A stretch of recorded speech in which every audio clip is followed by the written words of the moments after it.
Plug in and go faster with TraceGains. Talk to a TraceGains representative to receive a demo and discount just for listening to this podcast. Head over to tracegains.com/NPD-podcast today.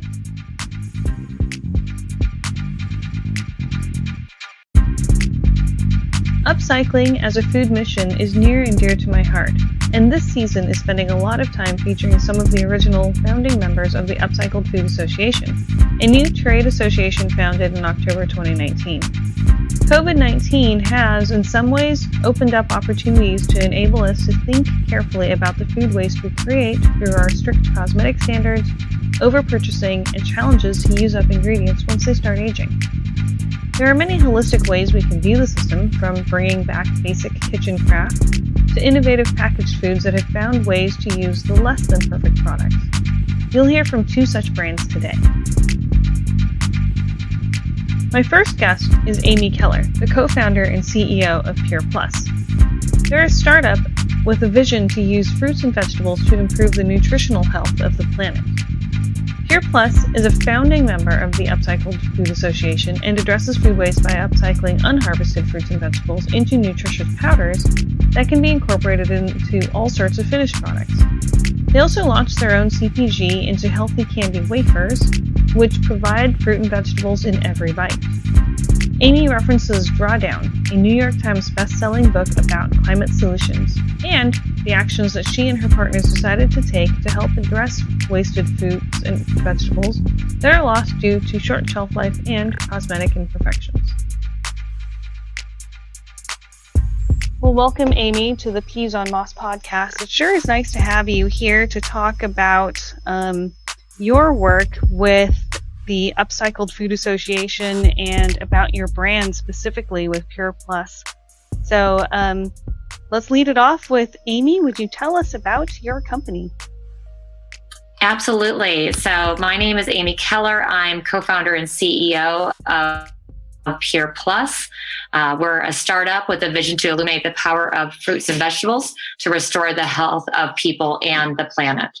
We're happy to be here today as a member of the Upcycled Food Association, and can't be more excited to talk to you today about what that means, being focused on upcycling perfectly edible, ugly fruits and vegetables to fight climate change and save water by reducing on-farm food loss. So tell me about the product itself. Well, for us, we decided, a year ago, we had traveled to Svalbard to the Global Seed Vault up in northern Norway, up near the Arctic Circle, and we determined that it made sense to do what we're doing because of food security around the Global Seed Vault. Right, they're there as a doomsday vault. Looking at how can we have the seeds of the world in one place. And that's where it came up, the concept of pureplus. Pureplus, originally what we were looking at was how do we illuminate the powers of fruits and vegetables for the health of people and the planet. From that, we were able to come back to the US and say, okay, if we're looking at food waste, and we're looking at the book Drawdown by Paul Hawken, right? And as I was traveling to Svalbard, I was reading this book. And of the top 100 things you can do to fight climate change, food waste is number one. So when we're looking at the fact that 50% of food waste needs to be reduced by 2050 to avoid emissions that could equal 26.2 gigatons of carbon dioxide, and looking at the fact that 40% of food is wasted and 50% is fruits and vegetables, we're like, wait a minute, this does not make sense. So we just jumped right in. The magnitude just was shocking. For pureplus, what we did was we took the most climate impactful, the most nutrient dense of the fruits and vegetables on the West Coast and said, what can we do with this produce to make it so it's not a perishable, so it has 2-3 years shelf life? So we build out a supply chain where we work with the 20% of the unharvested off the farms, make that into a plant-based powder using an infrared dry system, And that allows this powder to have 2 to 3 years shelf life. And then we make it into products. So when we were looking at our color lines, red, purple, green, and orange, and we made these proprietary blends and said, oh, this can actually give fruits and vegetable servings for human health. We said, well, let's make it into a single delivery item. So what we did was we made it into something that is almost like stealth-based nutrition. We made it into healthy candy.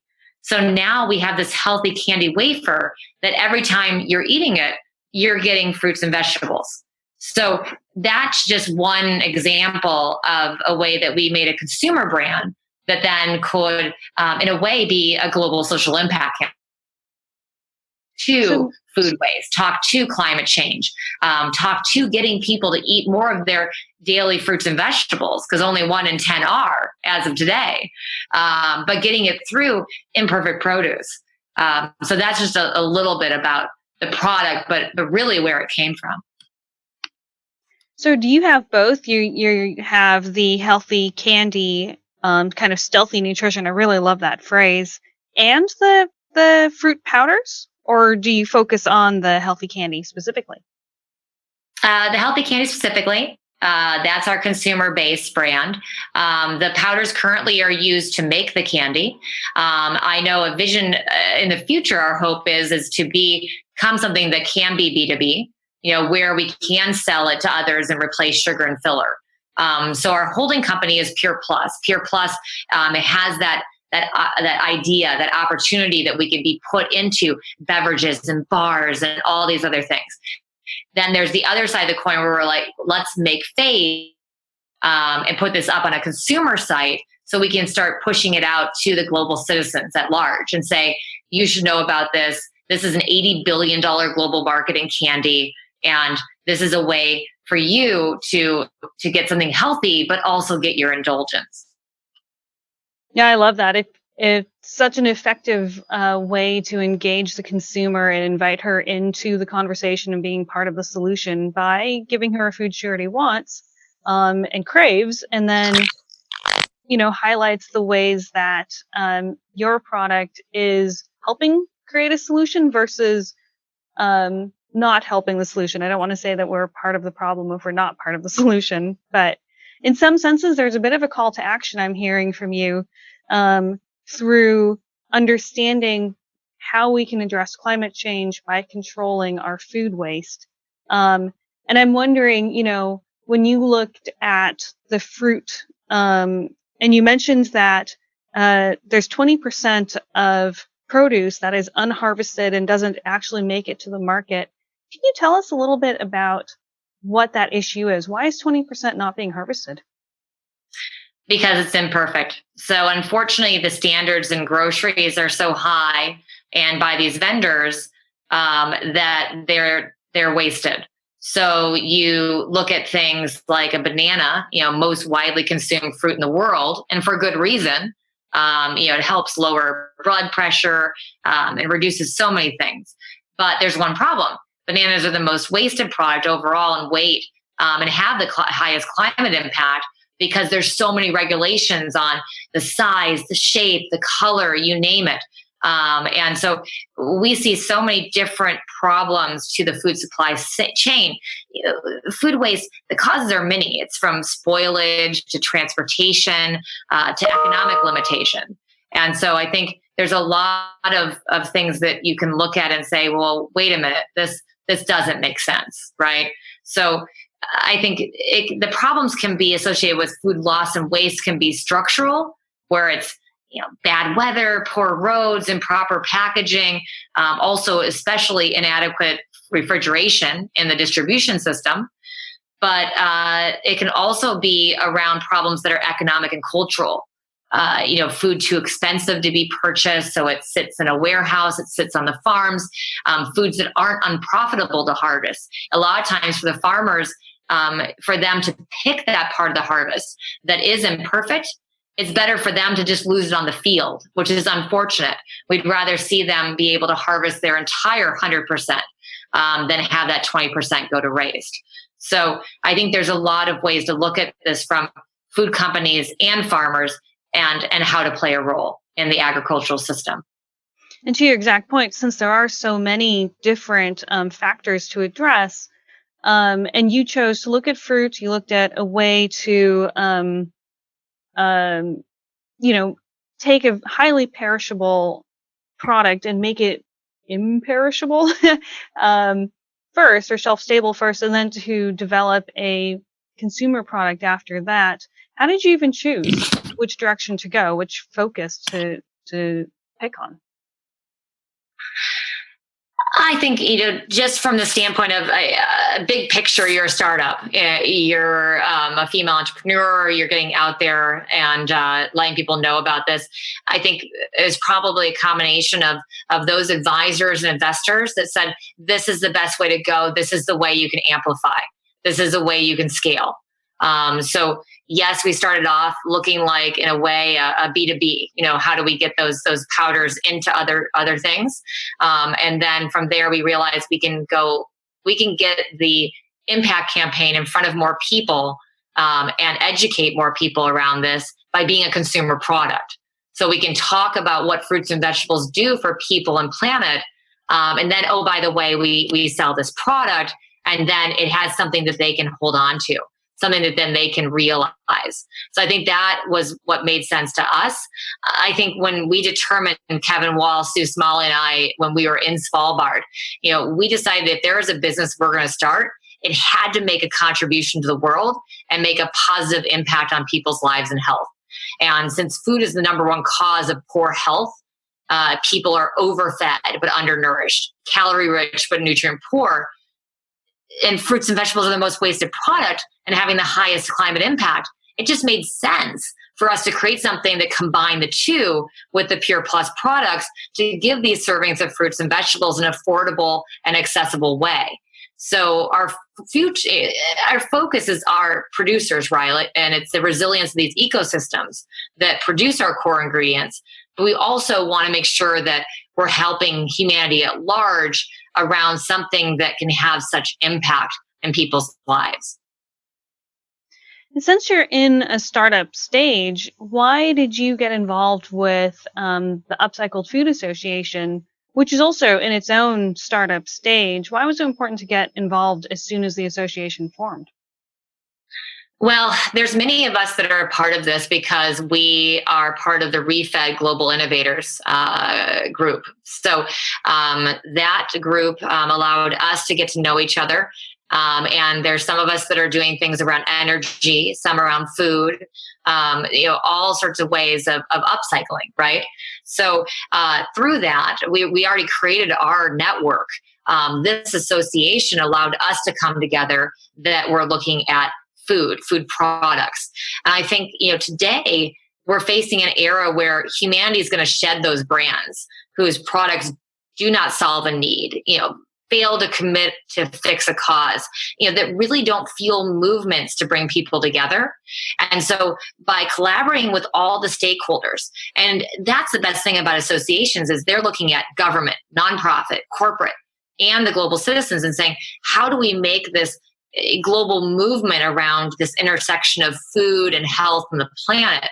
So if we're able to illuminate the power of food, health, and the climate, we food-focused climate restoration and give the public agency the opportunity to reverse global warming and micronutrient deficiencies by what we eat. It absolutely makes sense to be part of something that's a collaboration.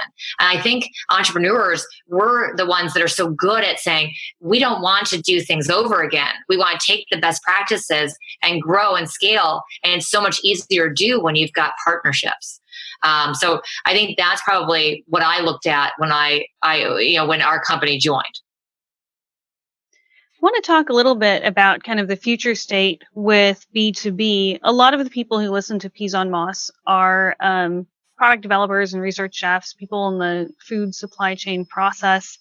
What are the takeaways that you'd like to make sure that we hear from you? Well, I think when I look at the way we eat and produce food, it's a significant contributor to climate change. Agriculture estimated to contribute between 13 and 24% of global greenhouse gas emissions. So given this enormous footprint, wasting less food presents a key opportunity to address climate change. So when you look at the stats, of food waste being a global problem, its direct economic cost is $1 trillion per year. So that's a steep environmental and social price. I think when anybody in this business looks at food waste, it's a market inefficiency that doesn't persist in other industries. So what's lost of our natural resources, especially looking at the times we're looking at now, we already, as of today, have 500 million people in the world that are micronutrient deficient. Where are we going to be if we can't create a massive demand for fruits and vegetables that restore soil, that look at climate and health and accelerate systems change? And I think as entrepreneurs, we always look at disrupting. We always look to what's that systems change. How do we create that new model? A lot of bigger businesses, they only spend 2 to 5% of their R&D, 2 to 5% of their budget on research and development. So they look to us. They look to those entrepreneurs in regards to what's next. And so I think if I was going to talk to anybody, it would really be about what are we doing today in regards to our food system. I'm saying you can get that indulgence. You can do it in a different way. My world is imagining, why can't we have a world where fruits and vegetables taste like candy? And why can't we help people get their fruits and vegetables on a daily basis? So if we can create something around imperfect produce from local farms that would have been wasted, all of a sudden, upcycling equals higher margins. Because we're getting lower raw material costs, we now can compete. So I think it's just all about staying innovative, addressing the barriers that you see of, fruits and vegetable consumption like I did, and making things more integrated into the current lifestyle of your customer. So saying, here's my customer, what else can I do? There's a lot more customers now are looking at the label. They're looking at the supply chain. Where did this come from? Making sure that there's assessments and measurements along the way from seed to fork. I think there's always alternative solutions. And I think that there needs to be more of that, more communication and people talking up. Wow. Thank you, Amy, so much for this. It was so great to get to feature you on Peas on Moss, and we'll keep an eye out for the PurePlus products. This has been a great opportunity for me to get the word out about how we all play a role. And, we simply can't all adopt a healthy diet under the current global agricultural system. So, we're producing too much fat, too much sugar, too many starchy products. And at a global level, we just have a mismatch between what we should be eating and what we're producing. So the more that can join us in this, to allow us to have a tremendous amount of these world's resources to help in growing the right food, but also look at land use and deforestation and transport and food processing and say, what can we do next? Because I think the overall key at the end is, the result's going to be more people fed, nutrition will improve, and there'll be a far less stress on our agricultural resources and our urban landfills and the global environment. So I think by using our current system more efficiently, we can feed the world's population today and tomorrow.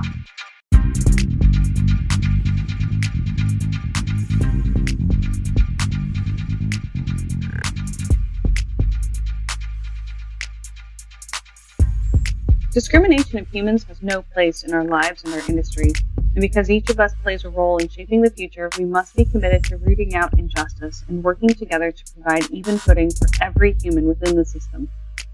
Peas on Moss is focused on food product development, and we are a motley group of food industry professionals. The diversity in our food products and the people who make them are what make this such a delicious and interesting place to work. But it goes beyond just trendy foods and food movements. We are also humans with multicultural backgrounds, fascinating histories, and diverse perspectives and strengths that, when brought together, make up the power and beauty of our fascinating field. I am learning every day so much more about our industry, with all the artistry of culinary and the technology of food production. I'm also learning about the people who have fallen through the cracks, whose work goes unnoticed and whose needs go unmet. As a member of the food industry, I am part of the system with all its great opportunities and lingering inequality.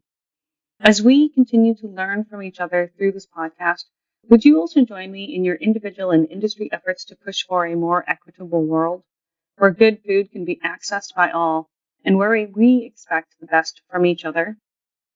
As a cook, I believe that all people should be treated equally without regard to their skin color, gender, creed, or belief, way of living, or way of voting. It's part of the American dream that transcends politics, economic policies, and place in this system. For me, a good food industry focused resource is the OSC Squared JEDI Collaborative, JEDI, founded by a diverse group of industry professionals from the natural product segment. Find out the latest initiatives, research, and efforts at JEDIcollaborative.com. You can also get details about social justice legal actions at the Equal Justice Initiative, EJI.org.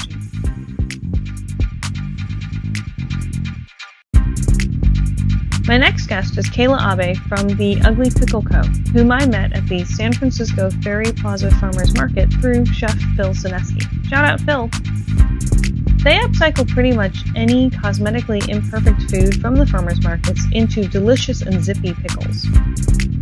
With backgrounds in sustainability and culinary, Kayla and her partner Chef David seek to solve the food waste issues growers face and prevent those perfectly nutritious foods from being wasted, plowed back into the soil, or written off as animal feed.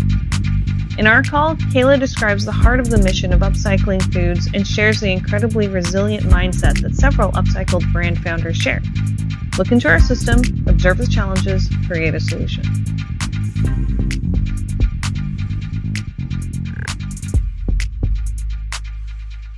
So my name is Kayla Abe, and my company is Ugly Pickle Co. Excellent.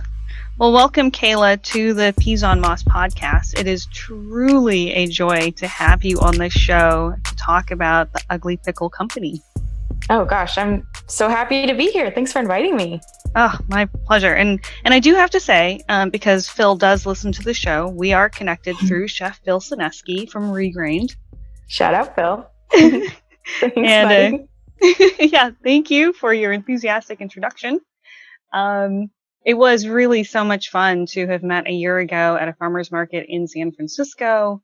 I actually did fly some of your pickles home with me to Seattle, which I'm sure when it went through the X-ray, the I don't know, TSA security was probably like, did this lady just fly pickles home?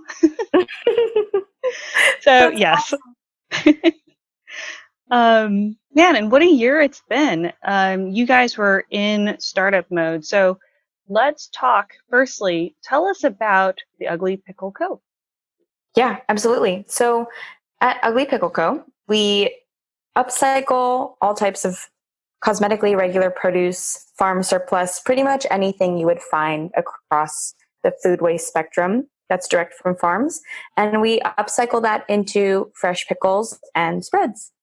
And we've been at it for just about a year now, year plus. So it really has been quite a shift from when we first met to now. But yeah, my personal background has mainly been in sustainable agriculture. I've worked with Kayla and the Ferry Plaza Farmers Market, kind of getting to know the local food and sustainability world. And it's really in that time having conversations 3 times a week with farmers and getting to know them on a very personal level, hearing about all of their struggles on farm, including, in the many things that they deal with, having to grow, harvest, pack, transport, and then sell produce. On top of that, food waste being a significant chunk of income that they lose. So it was kind of in those moments that I was really clued in like firsthand to food waste, not just as a theory, but as a lived experience by people that I was friends with. And very similarly, my co-founder and partner, David Murphy, he is a chef and has been in the industry for around 18 years. And he would shop at the Ferry Plaza Farmers Market too. So very similarly, had these conversations with farmers all the time. They would toss him free cases of produce, wilting greens, and stuff that they were just going to end up plowing back into the ground. And they would say, take them for family meal, pretty much. Like, I can't sell them. So between the two of us, it felt like a natural evolution to create something that supported our friends, reduce the amount of produce going to the waste stream, and also really educate consumers on this issue. It's a huge one and it's not really talked about enough. So we created this brand with tasty products that is able to speak in a very authentic, direct way to consumers and educate them about this issue, and hopefully get them to take some more personal steps towards reversing climate change, which sounds like a big statement, but we have to start somewhere. But tackling climate change in their own lives through their diets. Yeah, it's, I think the upcycled food movement is a profound call to action for consumers. It allows us to be part of the solution in a way that we haven't gotten to see, or it hasn't been messaged in such a deliberate way. Because certainly pickled foods and using kind of the nose to tail analogy of trying to use as many of the ingredients as are available, that those practices have been around for centuries. Mm-hmm. But the conversations are kind of new, honestly. So talk to me about kind of taking a practice, a cooking practice of pickling, and why you chose that as the, cooking method to use these ingredients. Yeah, that's a great question. It really, as you were saying, this idea of using the whole vegetable, using offcuts is not new. And really, as a company, Ugly Pickle is really a more traditional turn of the clock look at what our food system used to be. Pickling also being a very traditional method of preserving harvest. It kind of brings that conversation full circle. And I think right now there's so much attention to sustainability with our diets and addressing that through whether it's plant-based or lab-grown meats, or there's so many new innovations there. But upcycling, this, not even before upcycling, just this idea of preserving harvest, using the full vegetable, are concepts that are not new or sexy. And I think because of that, there hasn't been this opportunity to market it in a really broad way. And it hasn't gained the traction yet as some of these new inventions have. So I'm really excited for it to now kind of have its time in the spotlight. I think right now we're at a really critical turning point in this movement where we're just starting to gain traction. And I think people are becoming really responsive. Project Drawdown, which is this big climate change and greenhouse gas emission project, is doing some really amazing work to record what different climate solutions we can really take a critical look at as as a global community, and a lot of individual things we can do towards reducing our carbon footprint, but also at a policy level. And it just named this year reducing food waste as the number one way to reverse climate change. And that, we all knew in the industry that it was going to be somewhere pretty high, but it's really staggering to realize that something as preventable and really just a food system inefficiency is the top way that we can help reverse climate change.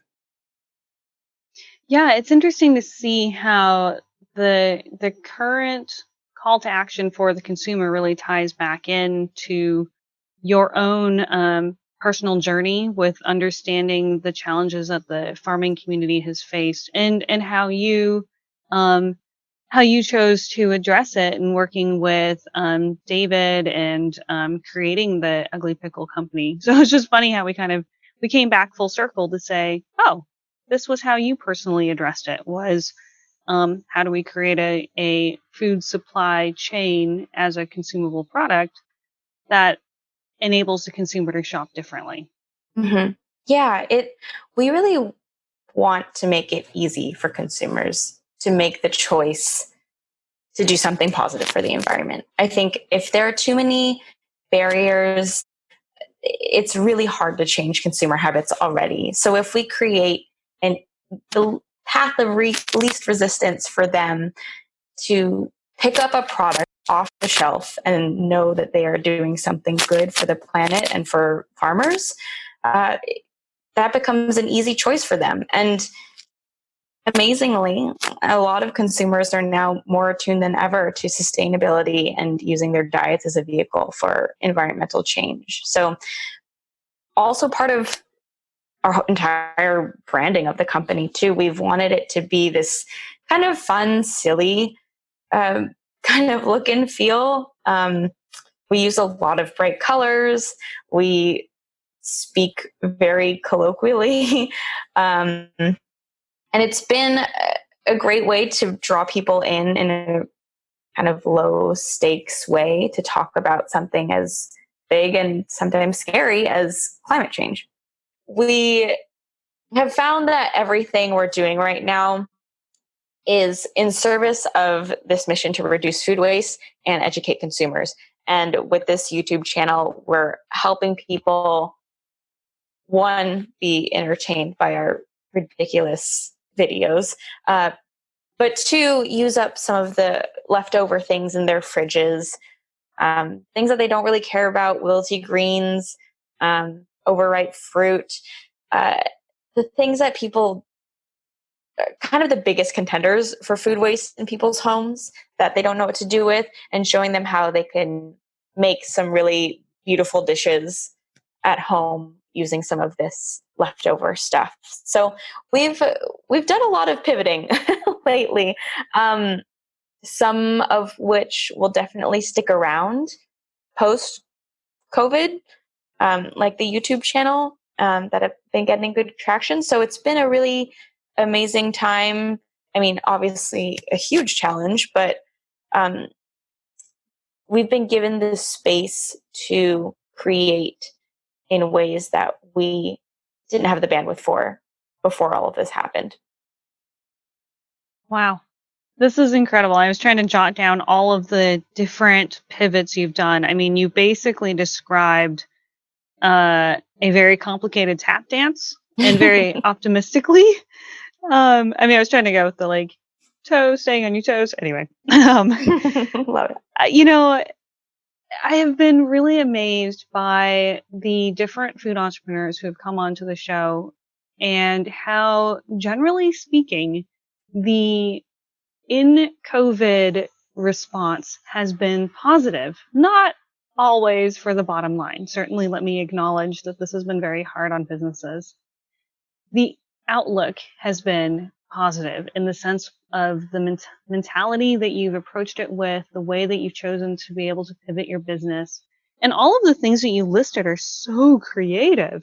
And I think this is actually a trend that I've seen, particularly among the Upcycled Food Association members. And so I wanted to explore that a little bit with you on the air. Do you think it's perhaps because you already have the worldview of taking cosmetically in ideal items and making an incredible product with it? You're kind of taking this globally in ideal situation and making an incredible product out of it. Mm. Yeah, I love that correlation. I do think before this COVID-19 world, we were already kind of funny bunch of folks. I mean, we are operating from like a solutions mindset. We're all seeing some sort of inefficiency in our food system, and wanting to take that, spin it on its head, and create something positive out of it. So in a way, it is absolutely working from a place of constraints. And now, you know, the ground has been leveled, and we're all in a space probably with a little bit more time than usual too, and looking for new ways of connecting with others.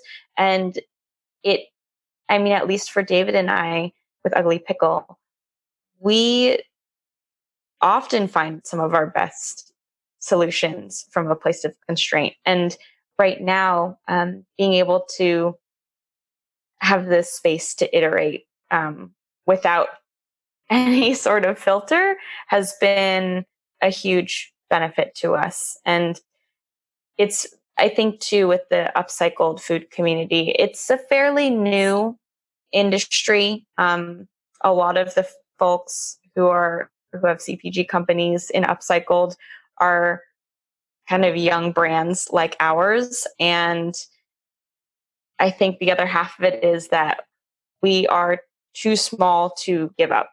And I mean, with Ugly Pickle Co., people have asked us if we'll be okay through this pandemic. And our answer is an emphatic yes. And there's no way, the two of us, we're a very lean team. It's just us two. And we both have full-time jobs in addition to this. This is more than anything started as a passion project. And because we know we can do a lot of good for the environment, for farmers, for people by creating this business, we can't and wouldn't even imagine seeing that die off because we might not have the funds, or we don't have the personal bandwidth or the emotional energy to do it. We're pushing on no matter what. And perhaps that's also kind of a common thread among this upcycled community, is that there is a real need right now for businesses to be talking about sustainability, to be thinking about upcycling. And it would almost feel like doing ourselves and the that sounds like a big statement, but the world a disservice by not bringing this issue of food waste to their attention. Thanks for listening to the Upcycled business feature on the Peas on Moss podcast today. I am so honored to get to share the stories of professionals and entrepreneurs in the food industry, bringing you the vision and inviting you to our conversations. COVID has highlighted how important these types of connections are, and Peas on Moss has been hosting monthly conversations featuring a variety of topics, from young professional career growth to examining our industry's needs in diversity and inclusion. Please visit peasonmoss.com to get details and drop me a line if you're interested in joining any of these discussions. All are welcome.